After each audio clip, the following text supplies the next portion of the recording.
Y en este tema, antes de ver lo patológico, quise traer un recuerdo de lo normal. Y bueno, respecto a lo normal en un intestino delgado, lo que vamos a ver son vellosidades de este tipo, delicadas, como haciendo recordar a unos dedos. Y estas van a ser más cortas y más anchas en la zona del bulbo duodenal. Los linfocitos T intraepiteliales, según la literatura, pueden estar en las vellosidades intestinales. Normalmente lo que se espera es 1 cada 5 células epiteliales. Si hay más de ello, ya es patológico.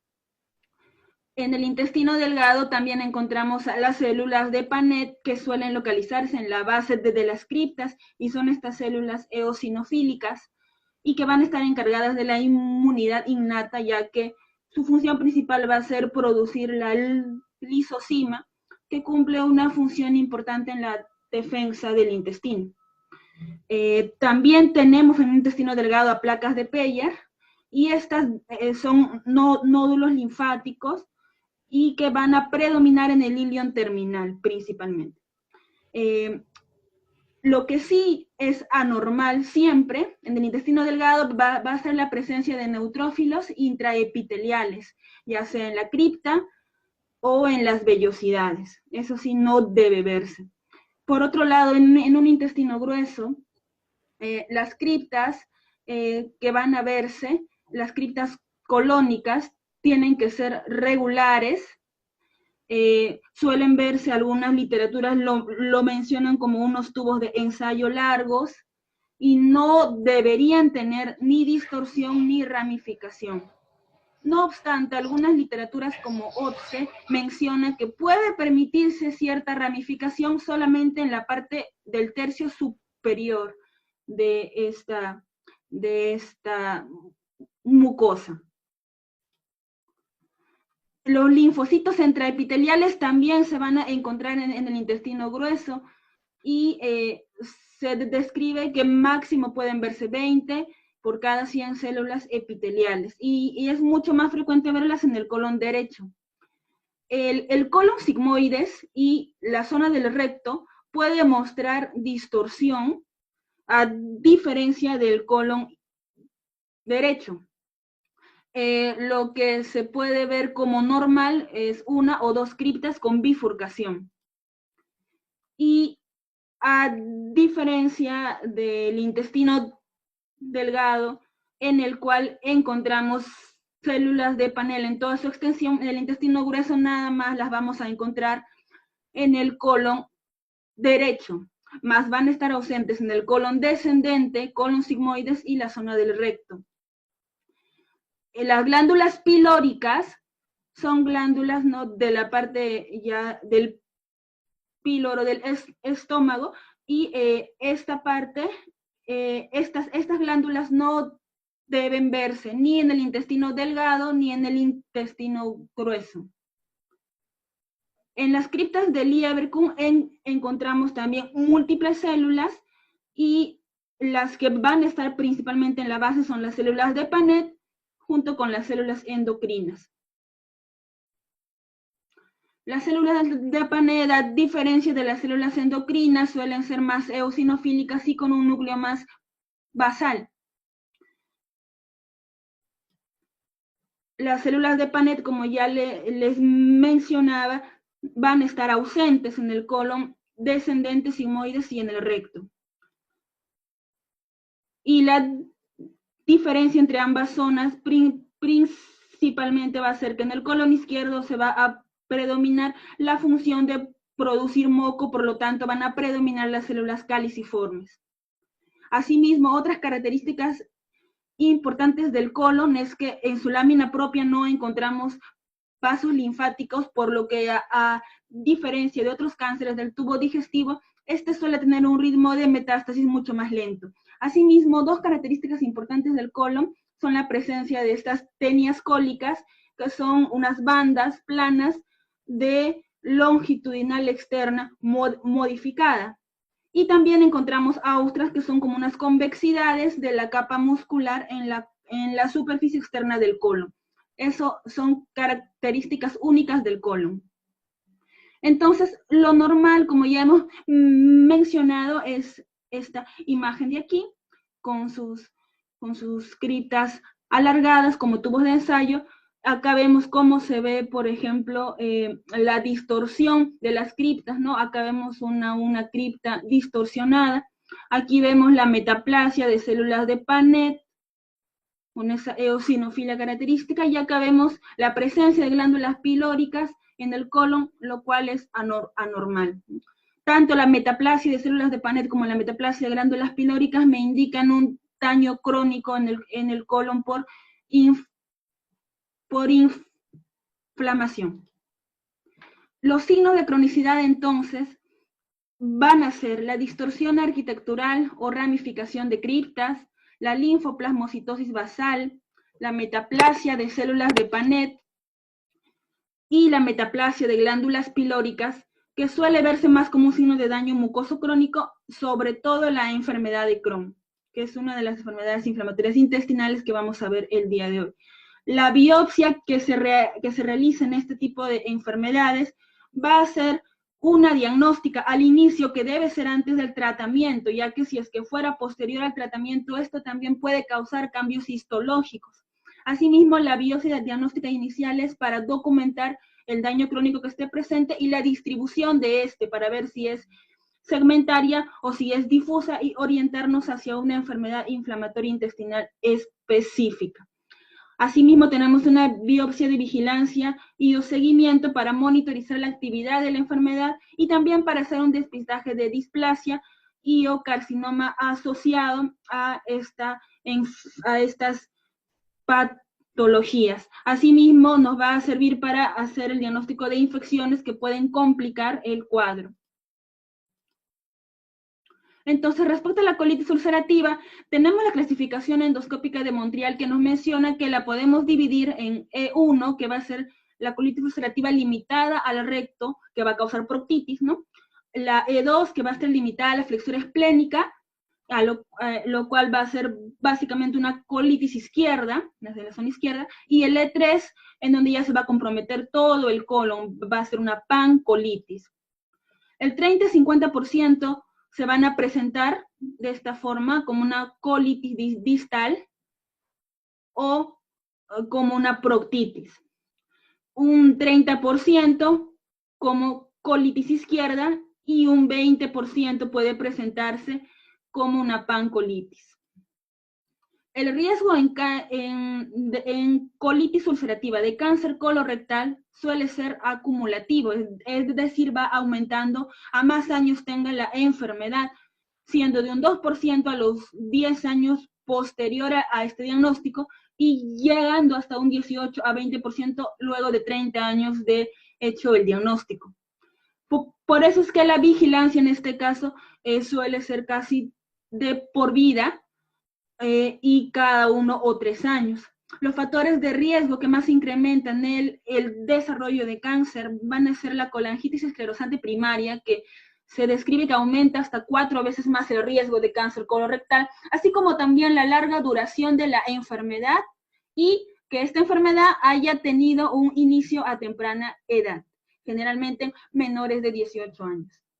Se menciona también en la literatura que los pacientes con proctitis o proctosigmoiditis suelen tener el menor riesgo de cáncer, y es por ello que en esos casos E1, E2 suele ser la vigilancia algo más espaciada. Entonces, respecto a la macroscopía, la colitis ulcerativa la vamos a ver predominantemente en el colon izquierdo. La inflamación normalmente es continua y difusa. El recto va a estar frecuentemente comprometido. Las úlceras que vamos a ver en esta enfermedad van a ser superficiales, y esa ulceración extensa puede llevar a la conformación de pseudopólipos o pólipos inflamatorios, que van a predominar en el colon sigmoides y en el colon descendente. Asimismo, podemos mencionar que esta enfermedad debe estar confinada solo en la mucosa y no debe presentar ni fibrosis submucosa ni cicatrices murales, y estas características las van a diferenciar de la enfermedad de Crohn, que suele ser una inflamación transmural que llega inclusive hasta la submucosa y que sí suele presentar fibrosis y cicatrices.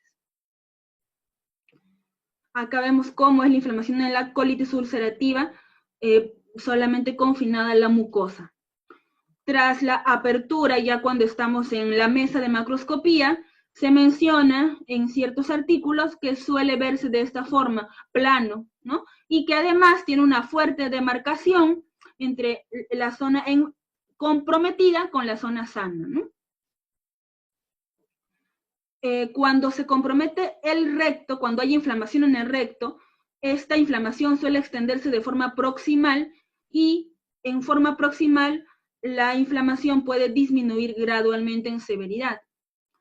Entonces el diagnóstico aquí va a ser básicamente por una correlación clínico-patológica, ya que se tiene que ver una historia clínica relacionada como dolor abdominal, diarrea, sangrado rectal, y eso asociado a todas estas características y excluyendo características de la enfermedad de Crohn, como son la inflamación transmural, agregados linfoides y granulomas típicos de Crohn que ya vamos a ver posteriormente.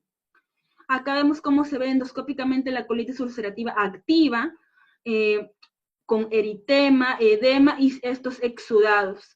Y esto es cuando ya es posterior a un tratamiento inmunomodulador, en donde ya vemos que todo esto se ha disminuido bastante. No obstante, aún vemos ciertas elevaciones que pueden corresponder a pseudopólipos inflamatorios. Acá vemos también otra imagen, ¿no? De la macroscopía, suele verse esta fuerte transición, una fuerte demarcación entre lo comprometido y lo no comprometido. Asimismo, encontramos las úlceras superficiales que se describieron. Acá vemos una imagen mucho más clara de los pólipos inflamatorios. Y acá vemos, bueno, cómo puede surgir de esta enfermedad ya cuando es de larga data, principalmente un adenocarcinoma. La colitis ulcerativa a nivel microscópico, encontramos entonces una arquitectura de la mucosa alterada, encontramos células anormales en la lámina propia, como neutrófilos que hemos dicho que son anormales, y bueno, entre otros que acabamos de mencionar, y las anormalidades epiteliales, que también son otra característica importante. Dentro de la arquitectura de la mucosa alterada, encontramos anormalidades arquitecturales en la cripta, las cuales consisten básicamente en una distorsión de las criptas, ramificación y atrofia de estas. También va a haber una densidad críptica disminuida y la superficie se va a tornar irregular.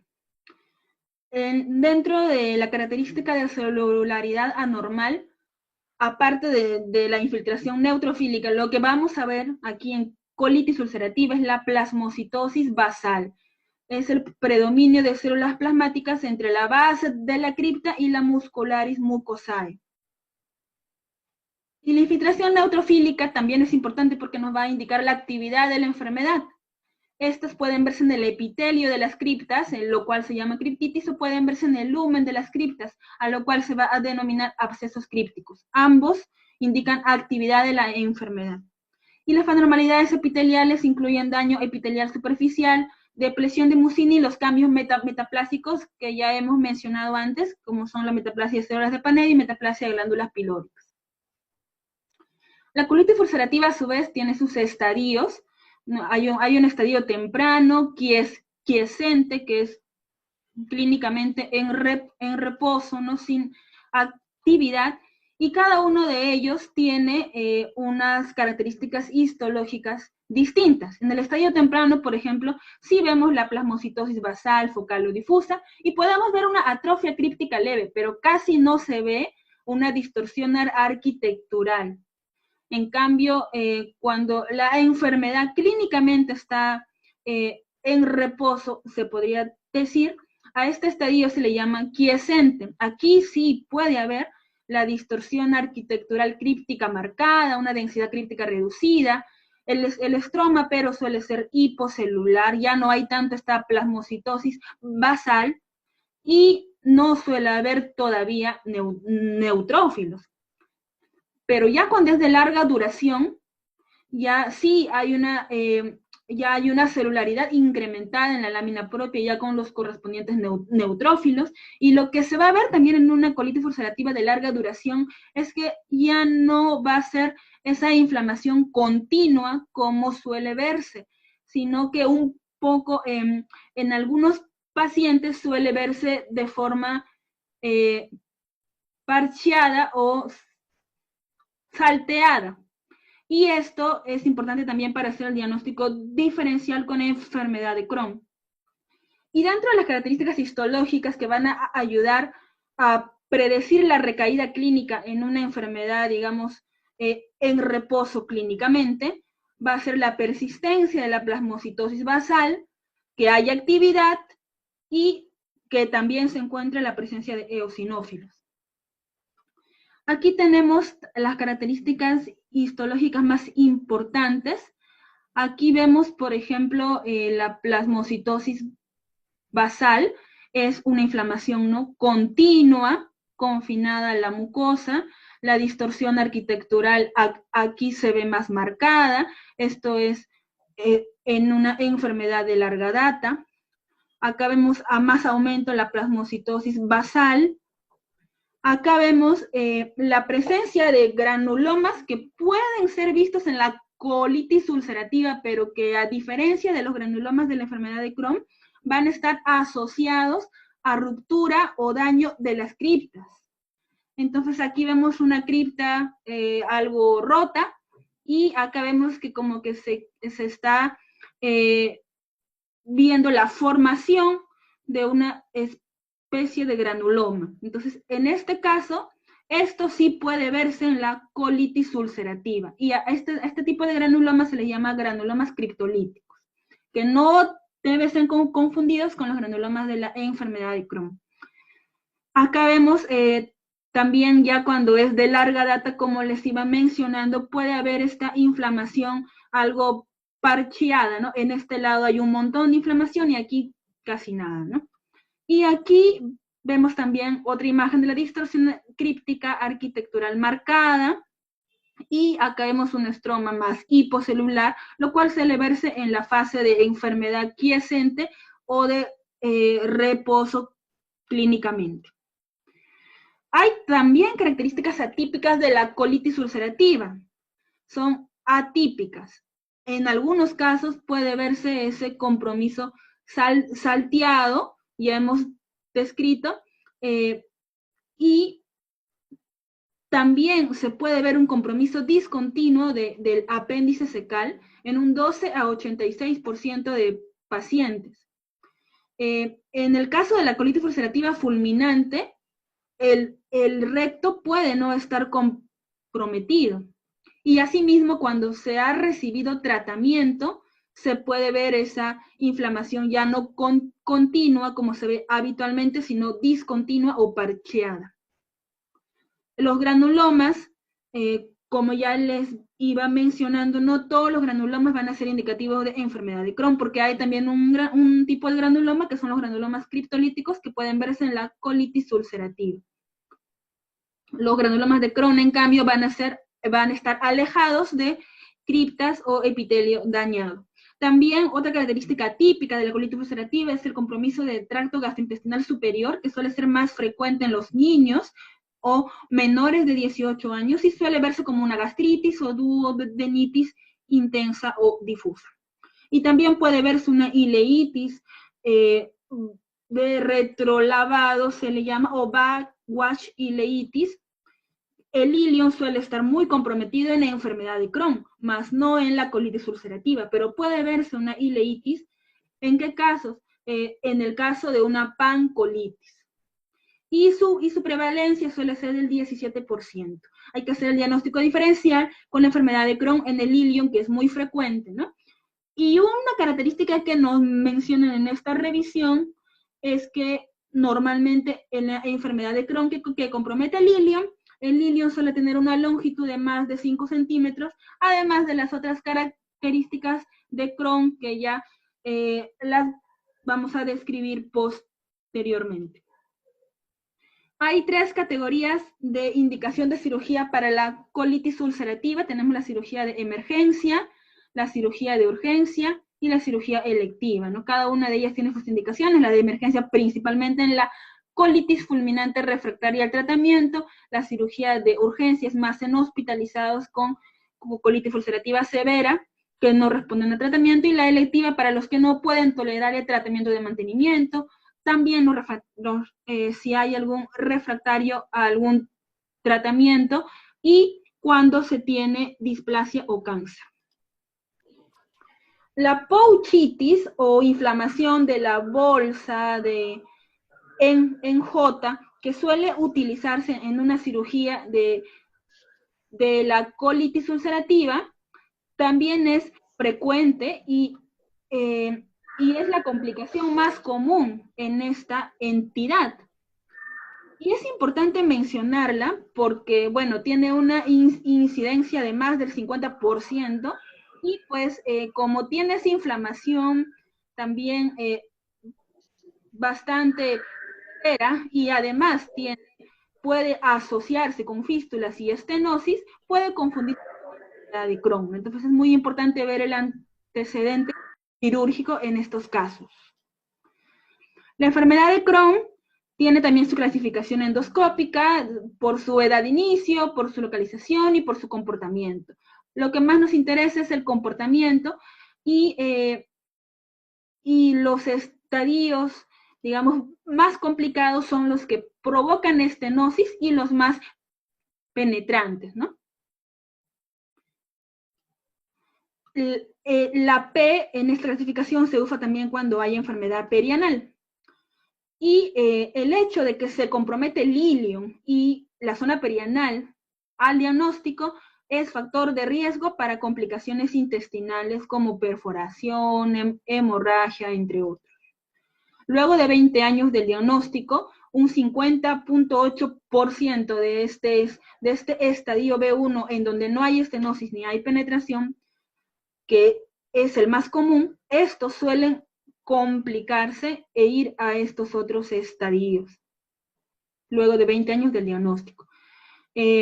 El riesgo de cáncer colorectal en enfermedad de Crohn se dice que es algo más bajo que en la colitis ulcerativa. En algunos estudios se le encuentra un riesgo relativo de 2.5, es decir, que una persona normal tiene 2.5 veces más riesgo, menos riesgo de hacer cáncer colorectal que una que sí tiene esta entidad. Asimismo, cuando la enfermedad de Crohn ya ha comprometido el ilion, el riesgo suele elevarse hasta 27 veces más. Y la vigilancia colonoscópica, según algunas revisiones, suele recomendarse principalmente cuando la enfermedad ha comprometido más de un segmento del colon o por lo menos un tercio del colon. Entonces, bueno, clínicamente tiene síntomas muy similares a la colitis ulcerativa, como compromete el ilion, el intestino delgado, la función del intestino delgado es la absorción, por lo tanto va a haber malabsorción, malnutrición, pérdida de proteínas. Cuando en el primer año del diagnóstico se han sometido a cirugía, eso indica un curso clínico agresivo. Y en la enfermedad de Crohn ileal, ileocolónica y que con enfermedad perianal aumenta también la probabilidad de resección. Los factores de recurrencia postoperatorio más importantes son el tabaco, la historia familiar de enfermedad de Crohn, factores genéticos, fístulas y enfermedad perianal. Entonces, macroscópicamente, la enfermedad de Crohn puede estar en cualquier lugar del tracto gastrointestinal. Suele ser, pero más frecuente en el ilion terminal y en relación al colon, suele ser más frecuente en colon derecho, en un 20%. Suele tener un patrón discontinuo de la inflamación, suelen verse este tipo de lesiones parcheadas o lesions, que se le llama, ¿no? También puede verse el fat wrapping, que es cuando el tejido adiposo se expande hacia la superficie antimesentérica. Y acá las úlceras ya no van a ser superficiales, sino aftosas, y estas vienen a ser las lesiones macroscópicas más tempranas que pueden verse en una enfermedad de Crohn, y suelen desarrollarse sobre los folículos linfoides. También macroscópicamente puede tener esta apariencia en empedrado o como adoquines, en donde se ve la combinación de mucosa no ulcerada y úlceras discretas profundas. Toda esa combinación nos va a dar una forma característica que ya la vamos a ver. Y otros hallazgos comunes son las fístulas y las estenosis. La enfermedad de Crohn entonces tiene una inflamación mural y submucosa segmentaria. A la apertura suele ser rígido y suele mantener la estructura tubular, no suele verse plano como se ve en la colitis ulcerativa, y la pared intestinal usualmente está engrosada, fibrosada y hay cicatrices. Acá vemos la forma como se puede ver como unos adoquines similar al piso de un pavimento.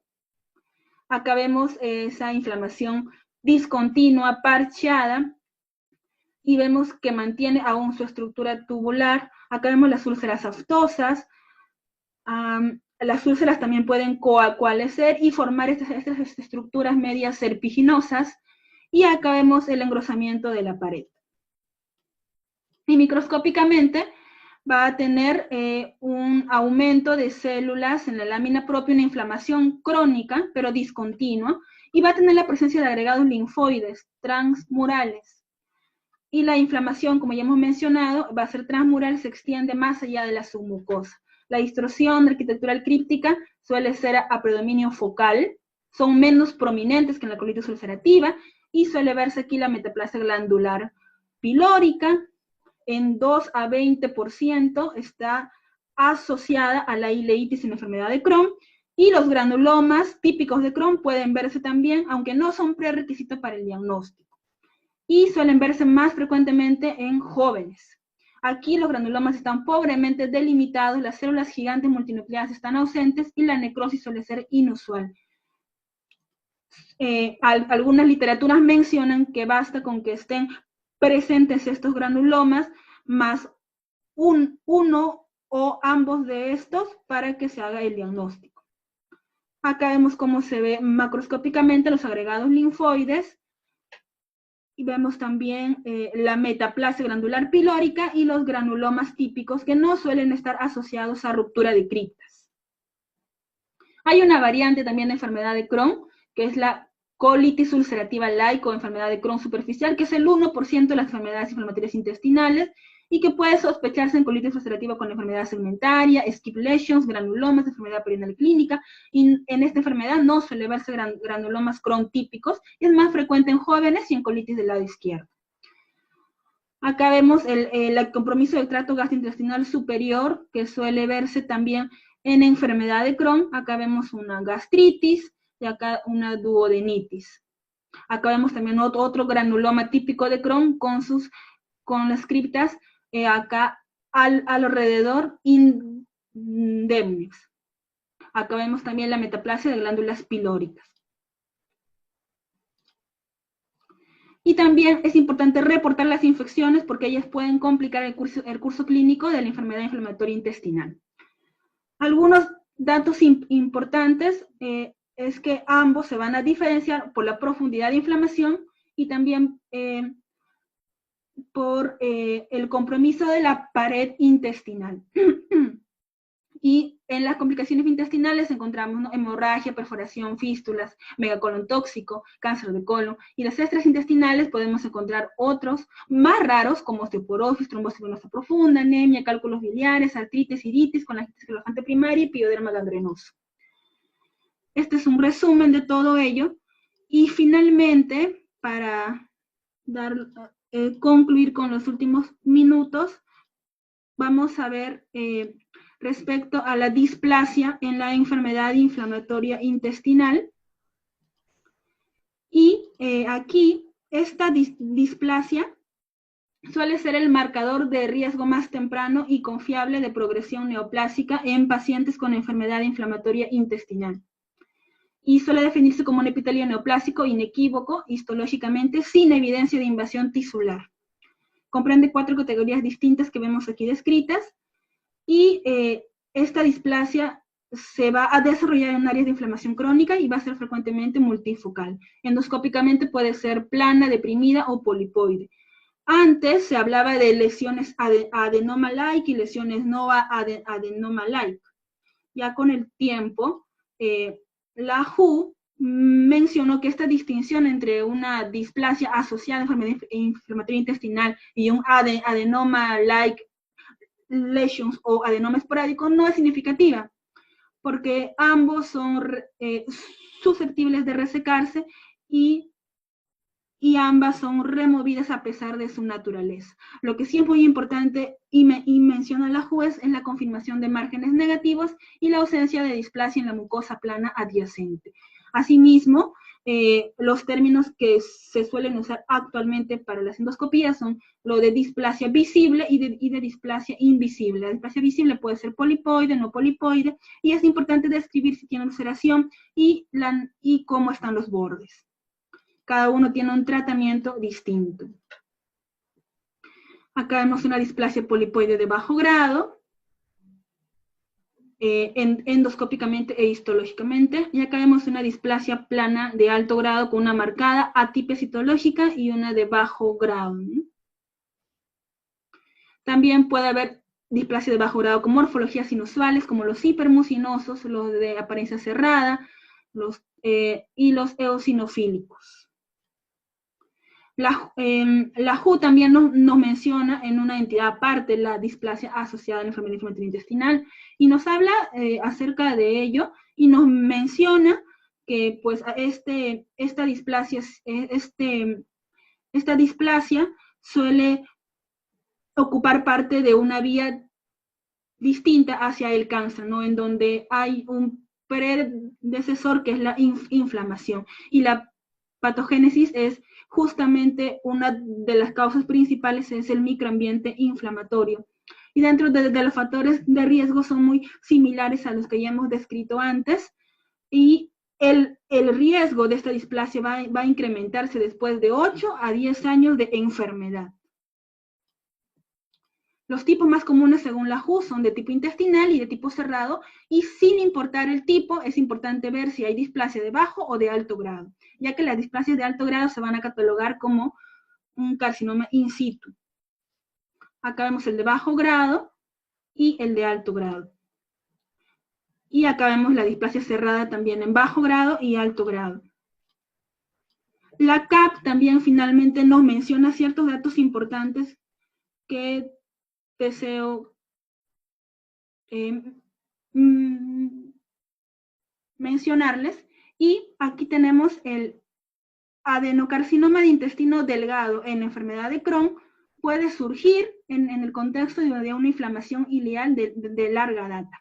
Asimismo, el riesgo acumulativo suele incrementarse después de 10 años, sobre todo en la enfermedad de Crohn, y que el carcinoma de células en anillo de sello, que es otro tipo de cáncer de colon, parece ser más común asociado a la enfermedad de Crohn que como cáncer de novo, ¿no? Y asimismo que la displasia de alto grado suele estar en esta categoría de carcinoma in situ.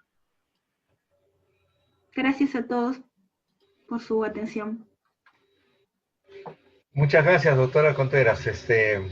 Creo que está dentro del tiempo estipulado. Ha sido escucharle ha sido usted agradable, la felicito. Gracias, doctor.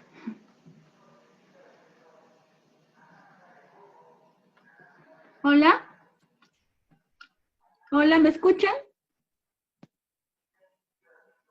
Doctor. Y un poco el recuerdo de muchas de estas patologías. Gracias.